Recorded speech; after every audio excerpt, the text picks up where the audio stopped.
Alright everyone, I want to welcome you all back to some more Umineko.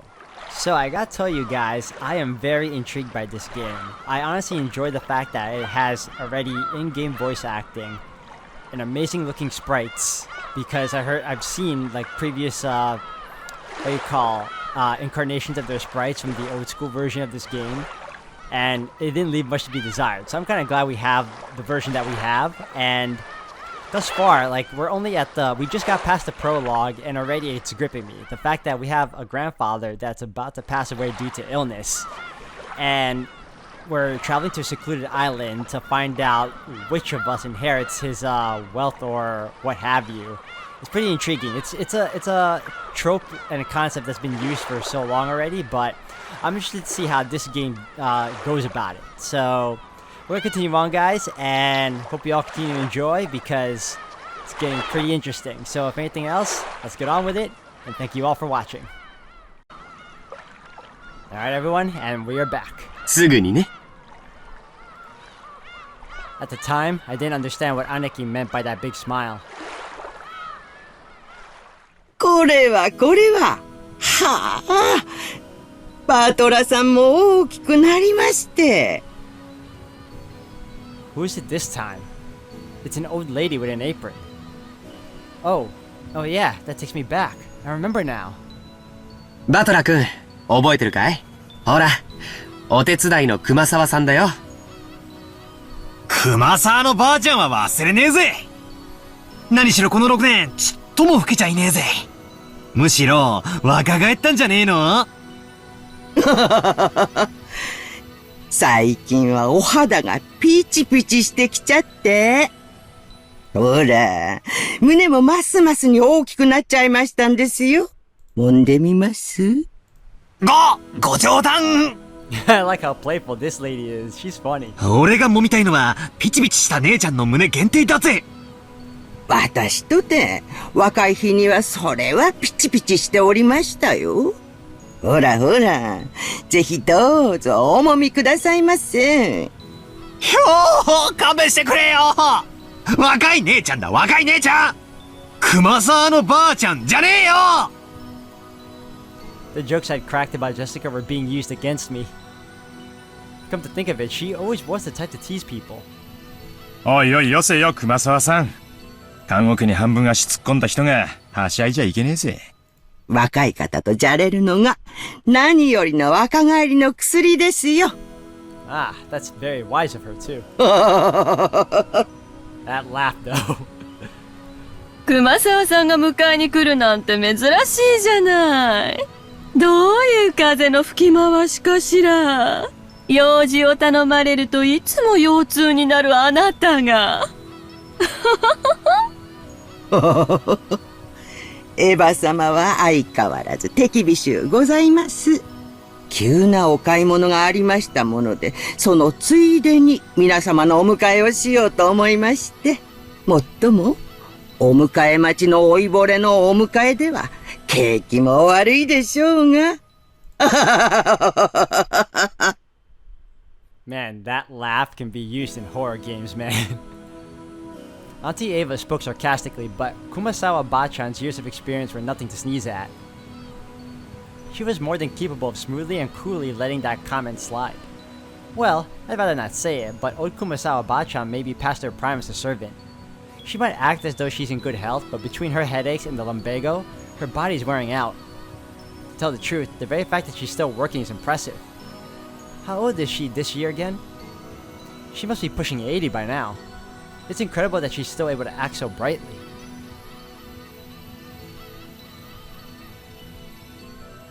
ますますにお元気なようで。そうだ、これ。前に話してたお茶です。ほら、買ってきました。後で飲んでみてください。Auntie Rosa showed her the souvenir bag she'd taken out of her suitcase. To think that she'd have remembered the promise that she had apparently made last year and faithfully bought it. This sort of thoughtfulness was just like Auntie Rosa. She wasn't the kind of person who would forget or break a promise. As for Kumasama Bachan, she seemed deeply touched by the fact that not only had Auntie Rosa remembered that year-old promise, she had brought that gift for a simple servant like her. This woman is Kumasawa Chiyo-san. She's a senior servant who's been working for the Ushiromiya head. I always call it. Sorry. I always think that the last name is pronounced Ushiro or something, but it's Ushiromiya head house for many years. As you could expect from someone her age, she isn't that good at manual labor, but from kitchen work to cleaning and laundry, she's a kind of super servant who can handle just about anything. It seems like her only flaw is a tendency to slack off. I hear she tries to get away from heavy or troublesome work by playing up her chronic diseases. That is a very smart woman right there. In Kumasawa Bachan's case, maybe we should call that a sort of lazy craftiness. Though it probably doesn't impress those paying her salary. Oh well, even if she's pretty flaky when it comes to work, I could never dislike her. I guess that's probably because of her cheerfulness and her constant smile. いやー、相変わらずお元気そうで何よりでんな。あれから背中の具合はどないでっか？薬を飲んでもちっとも良くなりませんで。こればかりはお医者様ではどうにもなりません。不治の病っちゅうもんですわ。それにしてもジェシカちゃんはますます美人になったな。夏日姉さんに似てよかったぜ。そうですか？私的には全然似てないつもりなんですけど。つうか、親には似たくないです。尊敬してないんで。こら、そんなこと言っちゃダメよ。それにしても、親に似たくないって言ってる人が多いわね。うちの。あ、それ俺！バカ言え。お前こそ俺に似るんじゃねえ。お前の鼻が似ててムカつくんだよ。何言ってんのよ。呆れるくらいそっくりよ。あなたもお父様もね。おいおい、そりゃねえだろ。俺のどこが親父に似てるってんだ？傲慢で偉そうなところとかそっくりよ。あんたと兄さんは特にお父様の血が強いわね。ねえ、ローザ？ええ、まったく。クラウス兄さんもルドルフ兄さんも、信じられないくらいお父様にそっくり。おいおい、参ったな。なんで俺だけ女どもに集中放火なんだ？秀吉兄さん、助けてくださいよ。いやいや、ルドルフ君はいっつも女性にモテてるな。羨ましいで。Oh my god, that laugh, man. 相変わらずモテモテでお羨ましいことです。それでは皆様、お船の方へお乗りくださいませ。さあさあ、マリアさん、一緒にお船に乗りましょうね。一緒にお船に乗る。みんなも一緒に乗る。おや、もう今度は怖くないぜ。波で揺れるのは慣れてるしな。オンボロ漁船の場合、揺れて怖いってより、エンジンがぶっ壊れて漂流するんじゃねえかって方が怖いぜ。Okay, so he's a lot better on a boat than he is on a plane. Alright. そうだ、バトラ君。言うのを忘れてた。Uh-oh, that might change. あの漁船はだいぶ老朽化してたんで数年前に引退したんだよ。今は他の船が島まで運んでくれるんだ。ああ、そっか。バトラは新しい船が初めてなんだな。快適だぜ。すっげえ速いんだ。何しろとんでもないスピードが出るんだからさ。ほー。ってことは、船旅の時間がさらに短縮されたわけか。そりゃ素晴らしい！何しろ、飛行機よりマシとはいえ、沈没の危険にさらされる時間が少しでも短くなるってんだから、こりゃ極めて素晴らしいぜ。バトラはまた落ちる。そりゃ飛行機の時だけさ、もう大丈夫だぜ。何しろ船長自慢の改造高速艇らしいぜ。だいぶいじってるらしく、プロペラは高性能のが4機もついてて、最高速度は40ノットを超えるとかなんとか自慢してたな。いつも自慢されるんで覚えちまったぜ。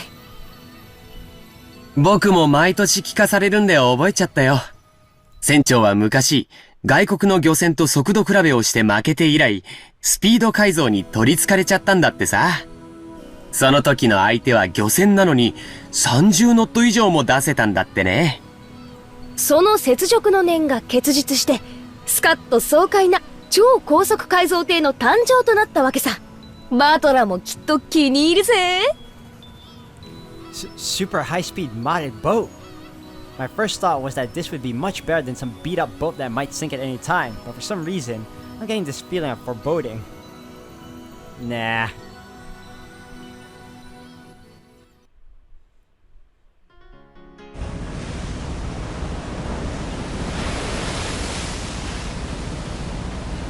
Oi, バトラー。島までは泳いで行った方がいいんじゃねえか？バトラ君、柵からあんまり身を乗り出しちゃダメだよ。落ちちゃうから。落ちる。 This might get me dizzy, actually. チクショー！さっきからみんながニヤニヤ笑ってたのはこれだったのか。 The super high-speed boat said to have been modded to hell and backed by its captain as a personal hobby was definitely nothing like the battered old fishing boat from 6 years ago. 揺れる。 Yep, I bet you he regrets it now. 落ちる。落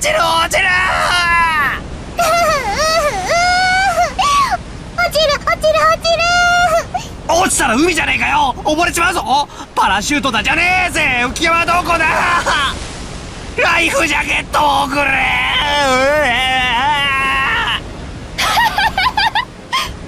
なんだよバトラー、おめえそれ何の真似だよ。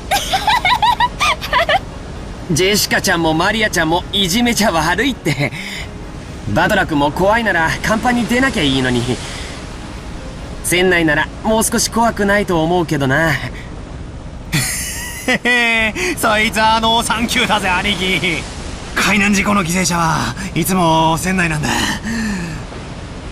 生存者は大抵事故時は甲板なんだぜ。だから俺はここにいる。 That's the attitude, man. でも揺れる。落ちる。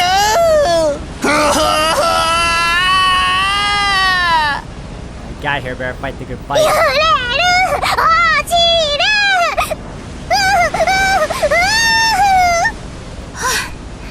マリア、よしなさいったら。でもバトラ君、本当に苦手なのね。船長さんに速度を落とすように言ってきてあげるわ。 Please do.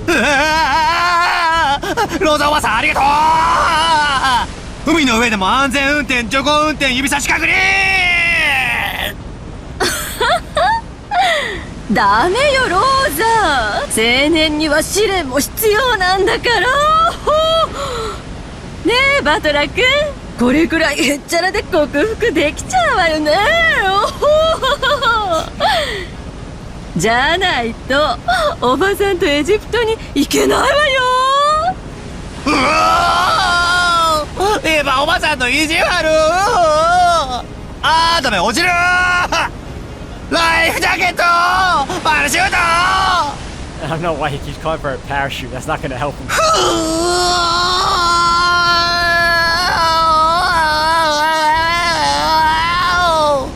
いや、ひっくり返して考えるんだ。敵の狙いは何だ。俺をこうして怖がらせることか。そいつが狙いなら甘いぜ。ビビってなんかやるもんか。でもダメ、落ちる。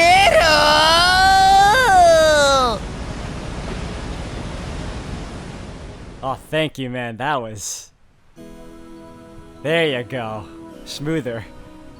So, after I made a huge fool of myself for a while, Auntie Rosa had a talk with this boat captain and he slowed down to a more manageable speed for me. これくらいならなんとか。さっきのは生きた心地がしなかったぜ。 The new speed which I was capable of tolerating was apparently extremely slow. But that just now was completely insane. The whole boat was shaking. Sliding and leaping on the ocean's surface. It felt like I was riding on the back of a flying fish.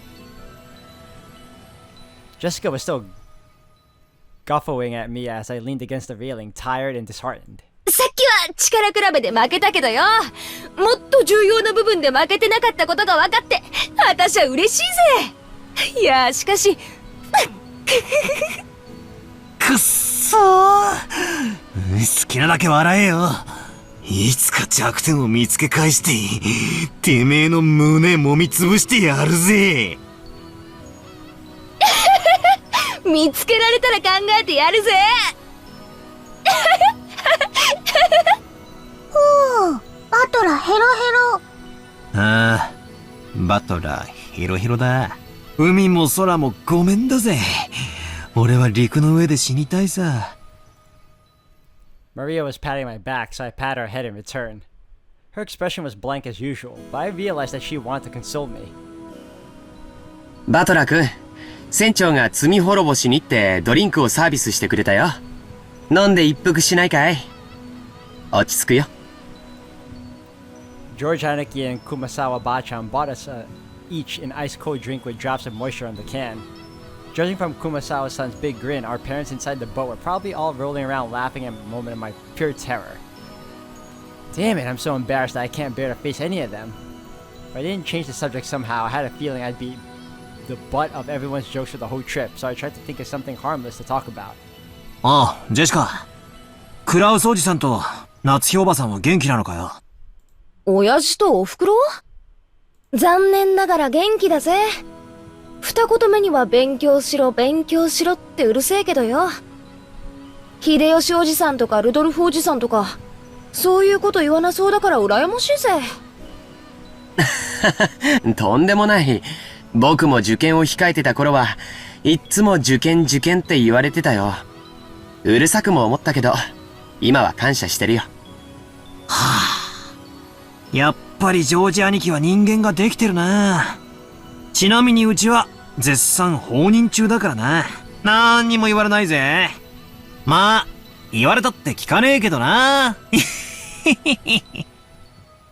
ほう。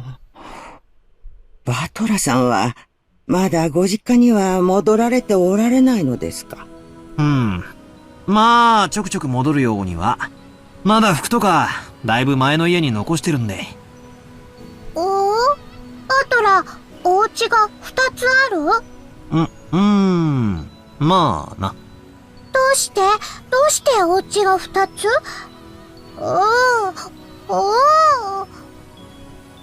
？Only Maria, who couldn't really grasp the situation, voiced her naive question. However, the others just shot nervous glances at me, choosing not to respond even though they knew the answer. マリア！ほら、船着き場が見えてきたぜ。ほら、あれ。見えるか？船着き場見えた！ Apparently, Jessica was trying to be nice by changing the subject. Oh well. I'd rather not talk about it if I can help it, but it's uncomfortable to have it treated like some kind of weird taboo. I don't mind that much myself anymore. I am an Oshiromiya. But the truth is that for the past 6 years, I've been living with my grandparents on my late mother's side, and I've even been using her family name. When those grandparents passed away one after the other, I basically had no choice except to go back and live with the old bastard. Don't get me wrong, I didn't just run away from home or anything like that. The only one at fault here is my dad. I don't really blame Kirie-san. Being able to hold that old bastard's reins and ride him out is no mean feat. But as for the betrayal that the old bastard inflicted on my mom, well, unfortunately, I still haven't fully gotten over that. もうすぐ着くね。George Haneke cleared his throat, trying to change the topic. 失礼しました。年寄りが余計なことを言ってしまったようで。お気に障りましたら。気にもしてないし、触ってもないぜ。気にすんなよ、熊沢のばあちゃん。Kumasawa-san seemed to regret speaking out of turn, but I was more concerned about being worried over something like that, so I stood up and passed it off lightly. After that, I had a sip of my drink and headed over to Maria and Jessica, who were gazing at the silhouette of the island. バトラ、島が見えた！あれ！どれどれ？おお、見えてきたな。6年ぶりでも、記憶と寸分変わらない島影だぜ。The small island silhouette in front of us had gotten pretty close. This island's name is Rokenjima. It's a small island about 10 kilometers around located in the Izu archipelago. Since they called this archipelago the Izu 7, lots of people think there are 7 islands, but that's not true. There are actually more than 7. Rokenjima is one of the minor islands that don't get counted. Even considering that, there are probably very few people who know about this island. After all, only the people of the Ushiromiya family come to this island. I keep messing up with that last name, man. In other words, it has no ties whatsoever to the outsiders or tourists. So you'll never find this island's name in a travel brochure. This is because all of the Rokenjima is in an estate possessed by the Ushiromiya head house. Only the Ushiromiya family lives there, and only people connected to the Ushiromiya family come and go there. There's nothing there except a harbor and a mansion. The vast majority of the island is still just uncultivated forest. Such a waste when it could be made into a nice golf course. However, when you realize that the entire coastline is a private beach, it starts to sound pretty magnificent. You might have realized it by now, but to put it simply, well, the Ushiromiya family is just rolling in dough. The fortune possessed by the head house is apparently vast, and Dad and the others who make up the branch families have built up plenty of wealth for themselves, finding success in their respective businesses. I've been living a commoner's life at my grandparents' home for these 6 years, so I'd completely forgotten. But the old bastard's house really is elegant, and everything about it is tuned to match the snobbish taste of the annoyingly rich. Come to think of it, I guess that means George Aniki, Jessica, Maria, and I are all wealthy, high-class gentlemen and ladies. Needless to say, none of us feel that way at all. I don't see myself as being rich, and George Aniki, who takes self-discipline very seriously, doesn't let himself get too comfortable. Jessica is always complaining that she'd rather move to the city than be rich. And Maria is still a kid who isn't even interested in money at all. I guess that attitude itself is snobbish. From the perspective of people in poverty who can't pay the bills, we're very lucky to even have the luxury of thinking this way. This isn't the place to explain any further, so I won't. Anyway, it's the same as not being able to choose the parents you're born from. I didn't ask to be born into a rich family, and I don't think it's something I should be hated for. It can be pretty trying when people are prejudiced against you just because you're rich and refuse to judge you by your merits. As I pondered these sentimental thoughts, Maria leaned over the railing and started shouting.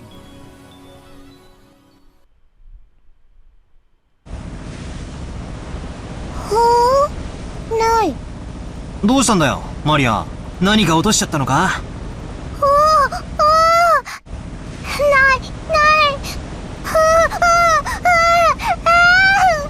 That's a lot of oohing from you. Maria kept yelling, "Gone, gone." From her words alone, you would think she had perhaps dropped something, but she was actually pointing out over the ocean as she shouted. どうしたの？何がないんだい？僕も探してあげるよ。何？ If she dropped something, she would have probably have looked down at the floor, but Maria was pointing out over the ocean. One would assume that she had seen something out over the ocean, but she kept saying that something was gone. Strange. However, since my last memories of this place came from 6 years ago, I was able to spot it before Aniki, who comes here every year. あれ？確かさ、この辺の小さい岩の上に鳥居みたいなのがなかったっけ？ Oh, I thought I can click on that word. そうだ、確かにあったぜ。島に近づいてくると最初に迎えてくれる目印みたいなもんだったからよく覚えてるぜ。へえ、バトラすごいじゃねえか。6年ぶりなのによく覚えてるもんだぜ。あったね。僕も思い出したよ。鎮守の社と鳥居みたいなものが岩の上にポツンと立ててあったよ。そういえばないね。去年は確かにあったと思う。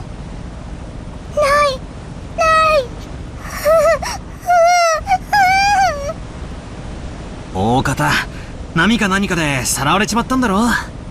小さい岩だったしな。だいぶ風化で脆くなってたんだろうさ。私もそうだと思ってるんだけどよ。なくなっちゃったのはこの夏のことなんだよ。なんでもよ。ある晩に大きな稲妻が落ちて、お社を砕いてしまったんだとか。鎮守様に落雷があるなど。これは不吉の兆しに違いないと。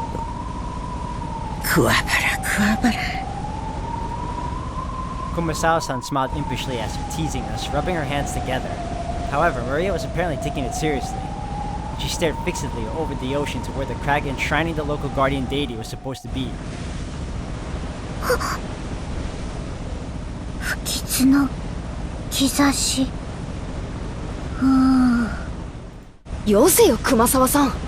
マリアはそういう冗談の通じない年頃なんだからさ。大丈夫だよ、マリアちゃん。偶然だよ。何も怖いことなんか起きないよ。George Haneke put a hand on Maria's shoulder to calm her down, but Maria's sharp-eyed expression didn't budge. 不吉。不吉。 Maria muttered that word over and over. Apparently, repeating a single word over and over is a habit that Maria's had for a long time. However, since the word she was saying was quite literally ominous, it was a bit creepy. おいおい、マリア。そんなに何度も繰り返してたら、本当に不吉がやってきちまうぜ。I tapped Maria's other shoulder, and then Maria whipped her head around, stared into my face, and spoke unblinkingly. 不吉。来る。 What is she, psychic? 来るって、どこからさ。I answered lightheartedly, trying to break the tension in the air. And in reply, Maria held up a finger, raised her arm high, and pointed up to the heavens. When I looked up, I saw that the sky was still just as cloudy, but it had grown a great deal more leaden than it had been that morning. That's right, they were saying that a typhoon was approaching. We had planned to spend one night on the island, but if this storm doesn't pass quickly, I won't be able to make it to school on Monday. Well, I guess it makes for a pretty good excuse to be absent. She apparently sensed something ominous in this cloudy sky. She's been muttering for a while now. Girls at Maria's age tend to be very impressionable. She's just about the age when many girls start to get excited about sixth senses and whether they have any psychic potential and stuff. In a way, being sensitive about things like this isn't really out of the ordinary for a kid like her. 大丈夫だよ、マリアちゃん。天気は今夜くらいには崩れるかもしれないけど、明日には良くなって綺麗な青空になってるよ。おー、綺麗な青空。そう。明日になれば綺麗な青空になるよ。止まない雨はないし、晴れない雲だってない。止まない雨。晴れない雲。確かに台風が近づいてるけどよ。すぐに過ぎちまうって。大丈夫さ、マリア。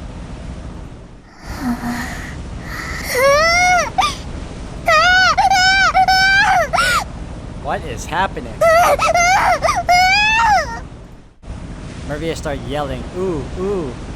It looked as though she was having a tantrum because no one could understand what she was trying to say.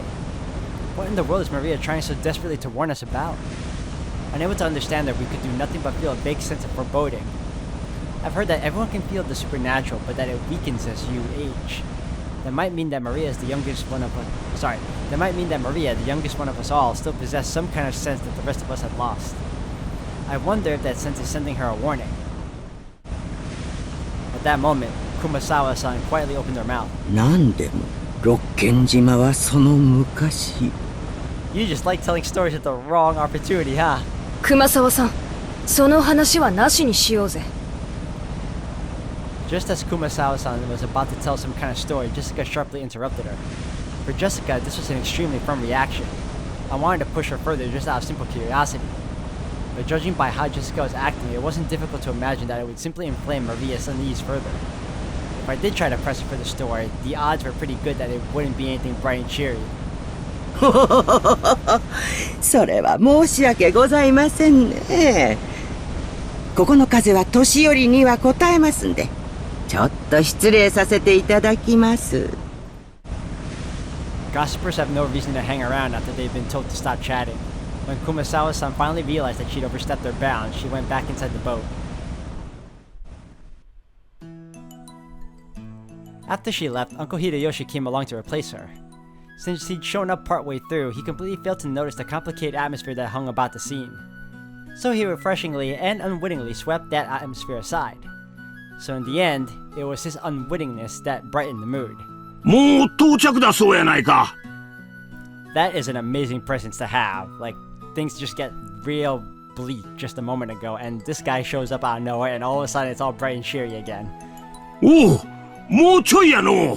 今日はのんびりスピードだから時間がかかってもうたわ。